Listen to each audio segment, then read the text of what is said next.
Good morning, dear student. Welcome to my YouTube channel, BioSoc.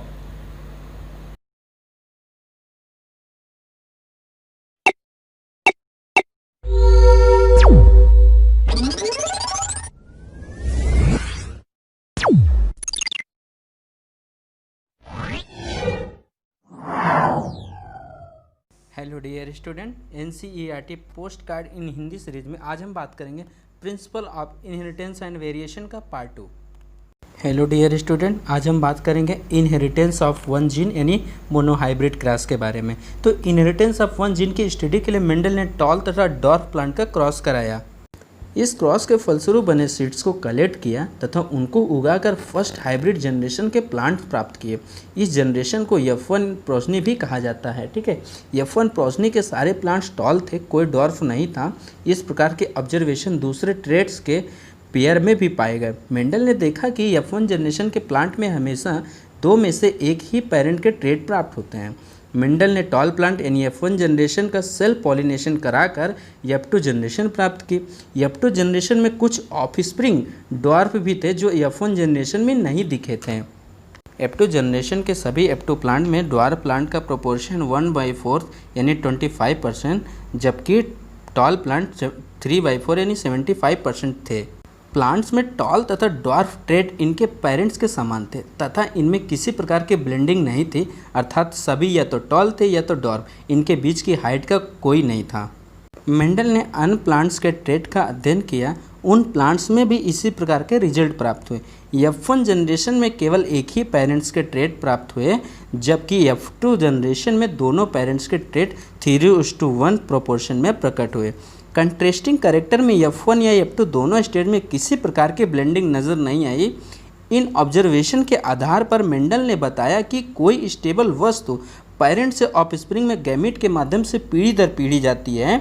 Mendel ने इसे factor कहा। आज हम इन्हें जीन कहते हैं, इसलिए जीन को यूनिट ऑफ इनहेरिटेंस कहते हैं। एक ऑर्गेनिज्म में पर्टिकुलर ट्रेट को एक्सप्रेस करने की सूचना जीन में होती है। कंट्रेस्टिंग ट्रेट के एक पेयर को कोड करने वाले जीन्स को एलील कहते हैं। सेम जीन के स्लाइटली डिफरेंट रूप को एलील्स कहते हैं। अगर प्रत्येक जीन के लिए अल्फ़ाबेटिकल सिंबल का भी इस्तेमाल करें तो F1 जनरेशन में एक्सप्रेस ट्रेट के लिए कैपिटल लेटर तथा अन्य ट्रेट के लिए स्मॉल लेटर का इस्तेमाल किया जाता है। ठीक है, एग्जाम्पल हाइट के कैरेक्टर में कैपिटल टी का इस्तेमाल टॉल ट्रेट के लिए किया जाता है तथा स्मॉल टी का इस्तेमाल डॉर्फ ट्रेट के लिए होता है। कैपिटल टी तथा स्मॉल टी एक दूसरे के विपरीत लक्षण वाले एलील्स हैं। प्लांट्स में हाइट के लिए कैपिटल टी तथा कैपिटल टी या स्मॉल टी एलील हो सकते हैं। मेंडल ने बताया कि ट्रू ब्रीडिंग में हाइट के जीन के एलेलिक पेयर आइडेंटिकल या होमोजाइगस होते हैं, जैसे कैपिटल टी टॉल तथा small T dwarf. Capital T तथा स्मॉल टी पौधे के जीनोटाइप कहलाते हैं, जबकि टॉल एवं डॉर्फ फिनोटाइप कहलाते हैं। ठीक है, capital T small T genotype वाले प्लांट का फिनोटाइप क्या होगा? टॉल होगा। मेंडल ने देखा कि F1 जनरेशन के heterozygous capital T small T का फिनोटाइप बिल्कुल पेरेंट कैपिटल टी के समान होता है। मेंडल ने प्रपोज किया कि डिसिमिलर फैक्टर के पेयर में एक फैक्टर दूसरे फैक्टर पर डोमिनेट हो जाता है, जैसा कि F1 जनरेशन में होता है, और इसे डोमिनेंट फैक्टर कहते हैं, जबकि एक दूसरे वाले को रिसेसिव फैक्टर कहते हैं। इस केस में कैपिटल टी यानी टॉलनेस स्मॉल टी डॉर्फनेस पर डोमिनेंट हो जाता है। मेंडल ने अनकरेक्टेड यानी ट्रेट पेयर की स्टडी में यह भी आइडेंटिकल बिहेवियर पाया कि डोमिनेंट तथा रिसेसिव ट्रेट को याद रखने के लिए अल्फ़ाबेट के कैपिटल और स्मॉल लेटर का प्रयोग सुविधाजनक तथा लॉजिकल होता है। टॉल के लिए कैपिटल टी तथा डॉर्फ के लिए डी का प्रयोग ना करें, क्योंकि यह याद करना कठिन होगा कि कैपिटल टी एंड डी एक ही जीन कैरेक्टर के एलील हैं या नहीं हैं। होमोजाइगस के केस में एलील समान होते हैं, जो कैपिटल टी या स्मॉल टी। हेट्रोजाइगस के केस में एलील असमान होते हैं, यानी कैपिटल टी स्मॉल टी। ठीक है, एक कैरेक्टर हाइट को कंट्रोल करने वाले जीन के लिए कैपिटल टी स्मॉल टी पौधा हेट्रोजाइगस है, अतः इसे मोनोहाइब्रिड कहा जाता है, तथा कैपिटल टी और स्मॉल टी के बीच क्रॉस को मोनोहाइब्रिड क्रॉस कहते हैं। इस ऑब्जर्वेशन से रिसेसिव पेरेंटल ट्रेट का एक्सप्रेशन बिना किसी ब्लेंडिंग के F2 जनरेशन में हो जाता है। हम यह पता कर सकते हैं कि जब मियोसिस के समय टॉल तथा ड्वार्फ प्लांट्स गैमीट को बनाते हैं तो पेरेंटल पेयर के एलील एक दूसरे से अलग यानी सेग्रीगेट हो जाते हैं तथा गैमीट्स में केवल एक ही एलील ट्रांसफर होता है। एलील्स का यह सेग्रीगेशन एक रैंडम प्रक्रिया है तथा इस प्रकार गैमीट में कोई एक एलील होने की संभावना 50% होती है। ऐसा क्रॉसिंग ओवर के रिजल्ट से सत्यापित हो चुका है। इस प्रकार टॉल यानी कैपिटल टी प्लांट्स के गैमीट में कैपिटल टी एलील तथा ड्वार्फ यानी स्मॉल टी प्लांट के गैमीट में स्मॉल टी एलील होता है। फर्टिलाइजेशन में एक पेरेंट के capital T allele pollen grain के द्वारा तथा दूसरे पेरेंट्स के स्मॉल टी एलील एग के द्वारा मिलकर फर्टिलाइजेशन द्वारा जाइगोट बनाते हैं। ठीक है, जाइगोट में एक एलील कैपिटल टी तथा दूसरा एलील स्मॉल टी होता है। दूसरे शब्दों में हाइब्रिड में capital T small T allele होते हैं। इन हाइब्रिड में कॉन्ट्रास्टिंग ट्रेट वाले एलील, इसलिए ये प्लांट हेट्रोजाइगस कहलाते हैं। ठीक है, गैमीट का प्रोडक्शन, जाइगोट का फॉर्मेशन, F1 तथा F2 प्लांट्स, इन सभी को एक डायग्राम से समझाया सकता है जिसे पुन्नेट स्क्वायर कहते हैं। इसे एक ब्रिटिश जेनेटिस्ट रिग्नाल्ड सी पुन्नेट द्वारा विकसित किया गया था। यह एक ग्राफिकल रिप्रेजेंटेशन है जिसमें एक जेनेटिक क्रॉस में ऑफ स्प्रिंग के सभी पॉसिबल जीनोटाइप्स की प्रोबेबिलिटी को कैलकुलेट करते हैं। पॉसिबल गैमीट को दो साइड्स पर top row and left column में लिखते हैं। सभी पॉसिबल कॉम्बिनेशन का रिप्रेजेंटेशन स्क्वायर में नीचे दिए गए बॉक्सेस में किया जाता है जिससे एक स्क्वायर का रूप बनता है। पुन्नेट स्क्वायर में पेरेंटल टॉल यानी कैपिटल टी मेल तथा ड्वार्फ यानी स्मॉल टी फीमेल प्लांट्स, इनसे बने गैमीट तथा F1 यानी capital T small T progeny दर्शाए गए। F1 capital T small T plants जब सेल पॉलिनेशन करते हैं तो जीनोटाइप कैपिटल टी तथा स्मॉल टी के गैमीट्स को इक्वली प्रोड्यूस करते हैं। ठीक है, जब फर्टिलाइजेशन होता है तो जीनोटाइप कैपिटल टी के पॉलन ग्रेन द्वारा जीनोटाइप कैपिटल टी के एग को पॉलिनेट करने का चांस 50% रहता है। साथ ही जीनोटाइप स्मॉल टी के पॉलन ग्रेन द्वारा जीनोटाइप कैपिटल टी एवं स्मॉल टी के एग को पॉलिनेट करने का चांस 50% रहता है। रैंडम फर्टिलाइजेशन के कारण zygote capital T small T या स्मॉल टी जीनोटाइप वाले हो सकते हैं। पुन्नेट स्क्वायर को आसानी से देखा जा सकता है कि रैंडम फर्टिलाइजेशन के फलस्वरूप 1/4 capital T 1/2 capital T small T and 1/4 small T genotype बनते हैं। F1 जनरेशन में genotype capital T small T होता है लेकिन यह केवल टॉल फिनोटाइप दर्शाता है। F2 जनरेशन में 3/4 प्लांट टॉल होते हैं जिनमें से कुछ कैपिटल टी तथा कुछ कैपिटल टी स्मॉल टी होते हैं। बाहर से देखने पर कैपिटल टी तथा कैपिटल टी स्मॉल टी में अंतर नहीं बताया जा सकता है। Genotype pair capital T small T में कैरेक्टर यानी कैपिटल टी टॉल ही एक्सप्रेस होता है, इसलिए कहा जाता है कि कैपिटल टी यानी टॉल कैरेक्टर स्मॉल टी यानी ड्वार्फ कैरेक्टर पर डोमिनेंट होता है। एक कैरेक्टर एक दूसरे पर डोमिनेंस की वजह से ही सभी F1 जनरेशन के प्लांट टॉल होते हैं, भले ही genotype capital T small T हो, तथा F2 जनरेशन में 3/4 प्लांट टॉल होते हैं, 1/2 कैपिटल टी स्मॉल टी तथा 1/4 कैपिटल टी जीनोटाइप वाले। F2 जनरेशन के प्लांट्स का फिनोटाइप रेशियो 3:1 होता है। F2 जनरेशन के प्लांट्स का जीनोटाइप रेशियो 1:2:1 होता है।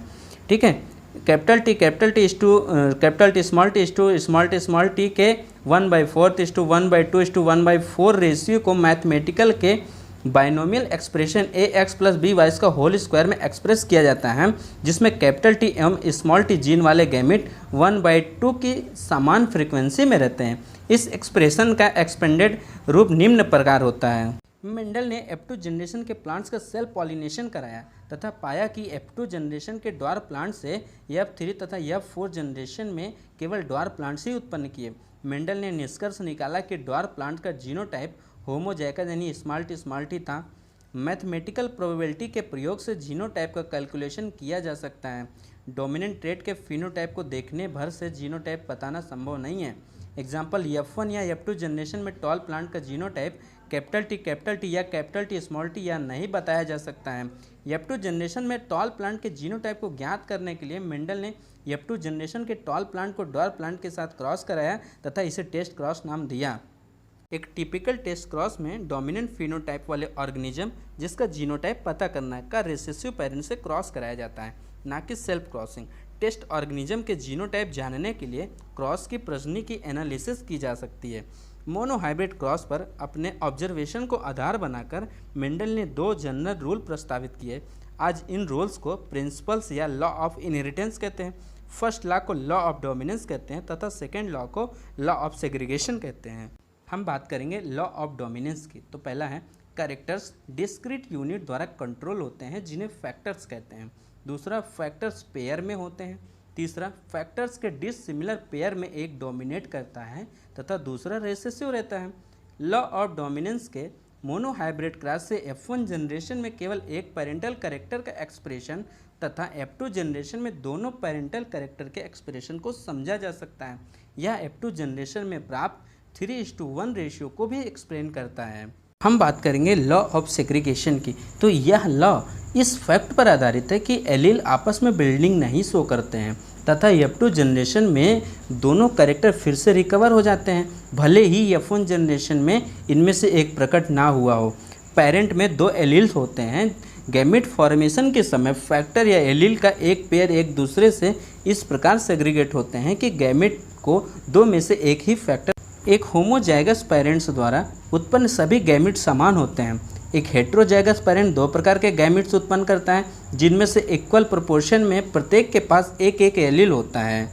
जब पी वाले एक्सपेरिमेंट को दूसरे प्लांट्स के अन्य ट्रेट को लेकर दोहराया गया तो पता चला कि कभी कभी F1 जनरेशन में एक ऐसा फिनोटाइप आ जाता है जो दोनों पेरेंट्स से नहीं मिलता है तथा इन दोनों के बीच का होता है। जैसे डॉग फ्लावर यानी स्नैपड्रैगन या एंटीराइनम स्पीसीज में फ्लावर का inheritance true breeding red flower यानी कैपिटल RR तथा true breeding white flower small rr पौधे के बीच क्रॉस से F1 जनरेशन में pink flower capital R small r मिले।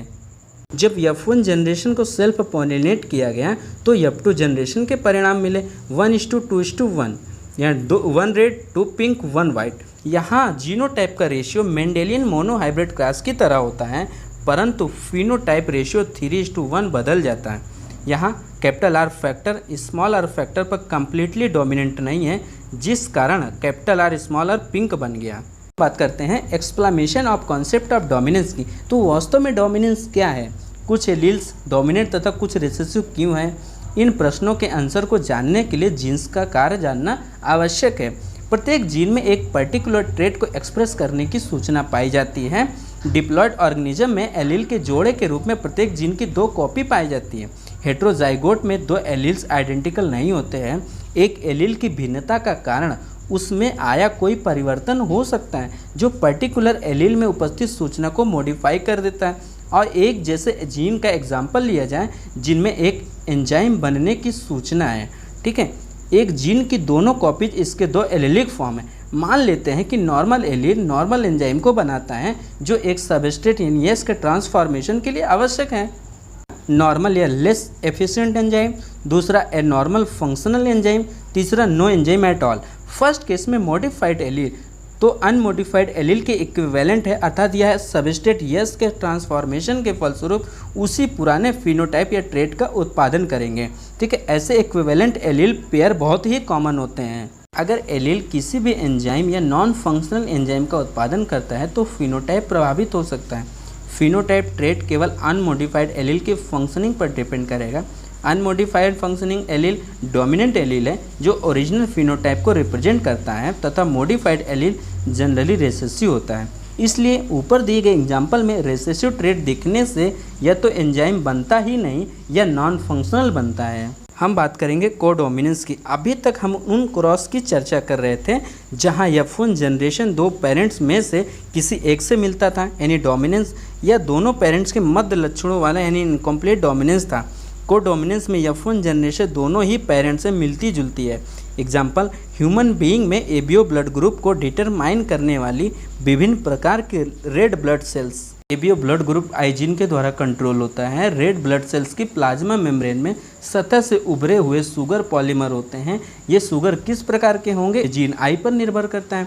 जीन आई के 3 एलील्स होते हैं, IA, IB and I। IA तथा IB कुछ विभिन्न प्रकार के शुगर का उत्पादन करते हैं, जबकि I किसी प्रकार का शुगर नहीं बनाता है। मनुष्य डिप्लॉयड ऑर्गेनिज्म है, इसलिए प्रत्येक व्यक्ति में 3 एलील्स में से कोई 2 एलील्स होते हैं। IA तथा IB तो I के ऊपर कम्प्लीटली डोमिनेंट होते हैं, अर्थात IA तथा I साथ हो तो केवल IA एक्सप्रेस होता है क्योंकि I कोई शुगर नहीं बनाता है। IB तथा I के साथ होने वाला केवल IB एक्सप्रेस होता है। तो IA तथा IB के साथ होने पर ये दोनों अपने अपने शुगर को एक्सप्रेस कर देता है। यह घटना कोडोमिनेंस कहलाती है। इसी कारण रेड ब्लड सेल में A तथा B दोनों प्रकार की शुगर होती है। 3 भिन्न प्रकार के एलील होने के कारण इनके 6 कॉम्बिनेशन संभव है। इस प्रकार ह्यूमन ABO ब्लड ग्रुप में 6 विभिन्न जीनोटाइप होंगे, लेकिन फिनोटाइप कितने प्रकार के होंगे? तो 4 प्रकार के। ये ब्लड ग्रुपिंग मल्टीपल एलील 2 से अधिक का भी एक अच्छा एग्जाम्पल है। यहाँ सेम कैरेक्टर को 3 एलील्स नियंत्रित करते हैं। याद रखें कि एक व्यक्ति में सिर्फ 2 एलील्स रह सकते हैं, अतः मल्टीपल एलील केवल पॉपुलेशन स्टडी में पाए जाते हैं। कभी कभी सिंगल जीन के प्रोडक्ट एक से अधिक इफेक्ट छोड़ सकते हैं। एग्जाम्पल पीस सीड में स्टार्च सिंथेसिस का कंट्रोल एक जीन करता है तथा इसके 2 एलील यानी कैपिटल बी स्मॉल बी होते हैं। स्टार्च का effective synthesis capital B homozygote द्वारा होती है और इस प्रकार लार्ज ग्रेन उत्पन्न हो सकते हैं। Small B homozygote starch synthesis के लिए कम एफिशिएंट होते हैं तथा स्टार्च ग्रेन उत्पन्न करते हैं। ठीक है। मैच्योरेशन के बाद कैपिटल बी सीड्स राउंड होते हैं तथा स्मॉल बी सीड्स रिंकल्ड होते हैं। हेट्रोजाइगोट राउंड सीड को प्रोड्यूस करते हैं, इसलिए लगता है कि कैपिटल बी एलील डोमिनेंट है। Capital B small B seed में उत्पन्न स्टार्च ग्रेन इंटरमीडिएट साइज के होते हैं। यदि स्टार्च ग्रेन को एक फिनोटाइप मान लिया जाए तो इस दृष्टि से यह एलील इनकम्प्लीट डोमिनेंस ही दर्शाता है। इसलिए डोमिनेंस ना तो किसी जीन का या उसके प्रोडक्ट का ऑटोनोमस फीचर है। डोमिनेंस उतने ही निर्भर जीन प्रोडक्ट तथा प्रोडक्ट द्वारा उत्पन्न होने वाले फिनोटाइप पर होती है जितना कि हमारे द्वारा चुने गए जीनोटाइप पर।